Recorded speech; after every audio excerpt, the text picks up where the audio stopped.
শ্রীকৃষ্ণের দ্বারিকানগর কিভাবে ধ্বংস হয়ে গেছিল, তার সম্পূর্ণ যদুবংশের বিনাশ কিভাবে হয়েছিল। কুরুক্ষেত্রের যুদ্ধকে মানব ইতিহাসের এক ভয়ঙ্কর ও রক্তক্ষয়ী যুদ্ধ বলে মনে করা হয়। 18 দিন ধরে চলা এই মহাযুদ্ধে লক্ষ লক্ষ যোদ্ধা প্রাণ হারিয়েছিল। শেষ পর্যন্ত পাণ্ডবরা বিজয় লাভ করল, কিন্তু এর মূল্য ছিল অত্যন্ত ভয়াবহ। কুরুক্ষেত্রের যুদ্ধক্ষেত্র পরিণত হয়েছিল এক বিশাল মহাশ্মশানে। রক্তে ভিজে গিয়েছিল মাটির প্রতিটি কণা। যুদ্ধের শেষে হস্তিনাপুরের সিংহাসনে বসানো হয় ধর্মরাজ যুধিষ্ঠিরকে।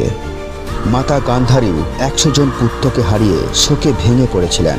শ্রীকৃষ্ণের কারণেই তার 100 জন পুত্রের মৃত্যু ঘটেছিল।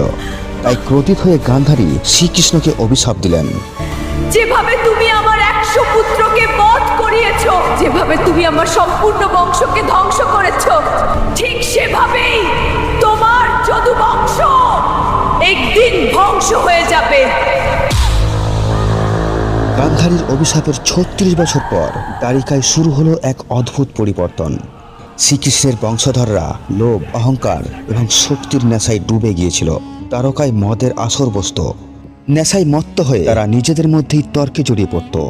ধীরে ধীরে সেই তর্ক সংঘর্ষের রূপ নিল। হিংস্র জন্তুর মতো ভাই ভাইকে হত্যা করছিল, বন্ধু বন্ধুকে হত্যা করছিল, পিতা পুত্রকে হত্যা করছিল। আর এভাবেই ধ্বংস হয়ে গেল সমগ্র যদুবংশীরা।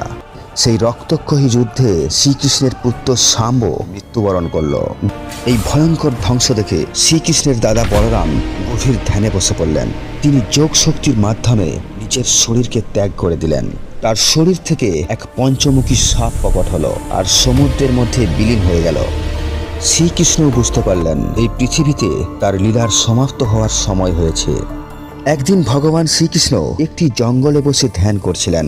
তখনই এক শিকারী, যার নাম ছিল জরা, দূর থেকে হরিণ ভেবে তীর ছুড়ে দেন। সেই তীর এসে বিদ্ধ হলো শ্রীকৃষ্ণের পায়ে। রাধে রাধে। এই কথাগুলো বলে তিনি শেষ নিঃশ্বাস ত্যাগ করলেন। গান্ধারীর সেই অভিশাপ আর সত্যি হয়ে গেল। সমগ্র যদু বংশের বিনাশ হয়ে গেল।